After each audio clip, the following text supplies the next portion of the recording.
सर्वांना नमस्कार। आज आम्ही आलेलो होतो नवरदेवाच्या बस्त्यासाठी, कारण त्या दिवशी नवरीचा बस्ता होता, करताच संध्याकाळ होऊन गेलेली होती आणि मग आम्हाला पण लगेचच दिंडोरीला जायचं होतं। तर त्यामुळे आज हा नवरदेवाचा बस्ता करायला आलेलो होतो। दिवसभर इतकं फिरलो, सगळी दुकानं बघितली, पण नवरदेवाला काही ड्रेस आवडेना। मग एका ठिकाणी आलेलो होतो, सरळ शर्ट पीस पॅन्ट पीस असं सगळं घेतलेलं होतं आणि मग त्याची शॉपिंग वगैरे करून दिल्याच्या नंतर मग आम्ही निघालेलो होतो।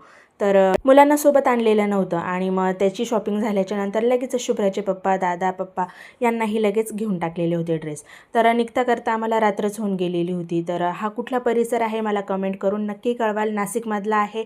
कारण दिवसभर आम्ही नाशिकमध्ये पायीच फिरत होतो। मेन रोड झाले की आर के झालं की स्तंभ, असं पूर्ण फिरलेलो होतो आणि जवळजवळ बरीचशी दुकानं पालथी घातलेली होती। त्यानंतर मग आम्ही घरी आलेलो होतो। घरी आल्याच्या नंतर मग मी डायरेक्टली दुसऱ्या दिवशी संध्याकाळचा व्हिडिओ घेतलेला होता हा। आणि शुभ्राला खायचे होते ढोकळे। तर तिच्यासाठी हे असे छान बेसन पिठाचे ढोकळे बनवून दिलेले होते मी, म्हणजे तिला खूप दिवसांपासून खायचे होते आणि मी टाळाटाळ करत होती, कारण मुलांचे पेपर पण चालू होते आणि त्यातल्या त्यात साखरपुड्याची धावपळ, त्यानंतर ही अशी बस्त्याची धावपळ, काही ना काही चालूच आहे।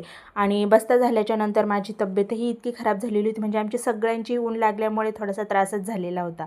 तर त्यामुळे थोडा कंटाळा करत होती, पण मग आज तिला फायनली बनवूनच दिलेले होते आणि तेही तिला पाहिजे तसे झालेले होते, अगदी सॉफ्ट झालेले होते आणि ती तेच दाखवत होती। आणि मुलांना आता सुट्ट्या पण लागलेल्या आहेत, तर मग कधीतरी त्यांच्या आवडीनुसार काही बनवून दिलं तर त्यांनाही बरं वाटतं। आणि आता बाकीची सगळी कामं बाकीच आहे, तर आता उन्हाळ्याचं वाळवण वगैरे हे सगळं करायचं होतं। आणि शुभ्राचे पप्पा आज सकाळीच कामावर गेलेले होते, पण मग अजूनही घरी आलेले नव्हते, वेळच झालेला होता त्यांना। तर रात्रीच्या जेवणामध्ये मी ही अशी साधी सिंपल सोयाबीनची भाजी बनवलेली होती, कारण भाजीला काही नसल्यामुळे मग मी ही अशी सोयाबीनची भाजी बनवून टाकते। तर हिची रेसिपी मी अजून टाकलेली नाही आहे, हवी असल्यास मला नक्की कमेंट करून कळवाल। चला तर भेटूया पुढील ब्लॉगमध्ये, बाय।